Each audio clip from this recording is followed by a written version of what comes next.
My name is Margaret. I am 63 years old. I live alone in a small, cozy cottage at the edge of a quiet village. The walls are old, the windows creak in the wind, and the garden is small, but it is my home. It has been my home for many years, a place filled with memories of laughter, love, and sometimes pain. My husband left me many years ago. He did not explain much, only that he needed a different life. I was left alone with my only daughter, Emily. She was very young when he left. I do not think she even remembers him clearly. She never wanted to talk about her father, and I never forced her. Life, for us, became a struggle from that day onward. I had no money, no job, and barely a home to call our own. I worked 2 jobs to make ends meet. Some days I cleaned offices. Other days, I worked in a small bakery. I woke up early and returned home late, exhausted, but I never complained. I did everything I could to give Emily the life I could. I cooked her meals, washed her clothes, and tucked her into bed every night. I gave up my own dreams so she could have hers. I wanted her to be happy. I wanted her to grow up safe, loved, and confident. I thought she would always stay by my side. Emily was a bright, cheerful girl. Even in the hardest times, she smiled. She loved reading books, painting small pictures, and sometimes she would sing songs that made me laugh. I tried to give her a sense of normal life, even when I could barely manage one.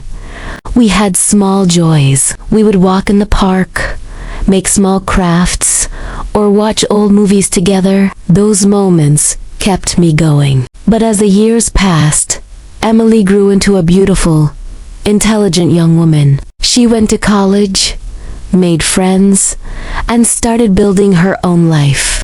I was proud of her, proud beyond words. I watched her bloom like a flower, always hoping she would remember the sacrifices I made for her. Everything changed when Emily turned 25. That was the year she met Daniel. At first, he seemed like a good man. He was polite, charming, and he complimented my cooking. He said nice things about our home. He seemed to admire Emily, and I wanted to trust him. I wanted my daughter to be happy. But slowly, I began to notice changes. Daniel never insulted me directly, but he started influencing Emily in small ways. He suggested she wear new clothes, eat in fancy restaurants, and spend time with his modern friends. At first, it seemed harmless, but I noticed Emily drifting away from me. She stopped coming for Sunday dinners. She would make excuses. Work was busy, she was tired, she had other plans. Gradually, the visits stopped entirely. Phone calls grew shorter. She no longer shared her life with me. My home felt empty without her laughter and chatter.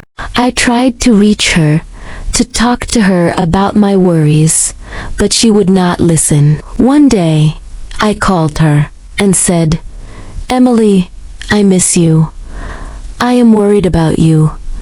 Please, can we talk?" Instead of comforting words, I heard anger. She said, "You are jealous, Mother. You don't want me to be happy."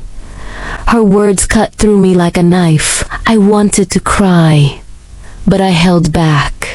I wanted to tell her I only loved her, that I only wanted what was best for her. But the phone line ended. Weeks passed. I missed her more than words could say. I looked at her old room in our cottage. It was still filled with her books, her clothes, and small notes she had left behind. I remembered the little Emily who would run to me for comfort, who would tell me her dreams and hopes. I longed for her back. Finally, I decided to visit her. My hand shook as I knocked on the apartment door. Daniel opened it. He looked at me coldly. I tried to smile, but it felt forced. "Hello, Daniel," I said softly. He did not invite me in. He said, "Emily does not want to see you. She needs freedom from you." Those words broke me. I wanted to scream, to explain, to tell him I was not controlling, that I was only a mother who loved her child. But I stayed quiet. Emily stayed behind the door. She had chosen him over me. My heart ached as I walked back home. Days turned into weeks, then months. I would sit by the window, hoping to see her car outside my cottage. I would pick up the phone, waiting for her name to appear on the screen. But nothing happened. People in the village would ask, "Where is your daughter, Margaret? Why does she not visit?" I could not explain. They did not understand. They thought I was a bad mother. I stayed silent, but inside, I was breaking. I remembered all the years I had worked, all the nights I had stayed awake to care for her, all the small sacrifices I had made, so she could grow up happy. And now, she was gone. I prayed for her safety, for her happiness, even if it was not with me. I hoped that someday she would see me again. Then, one morning, I saw her name in the newspaper. My heart stopped. The article said that Daniel had betrayed her with another woman, Emily's best friend. My poor daughter was alone. My heart ached for her. I wanted to run to her, to hold her, to tell her I was always there. But fear held me back. What if she rejected me again? What if she had changed so much that she no longer wanted me?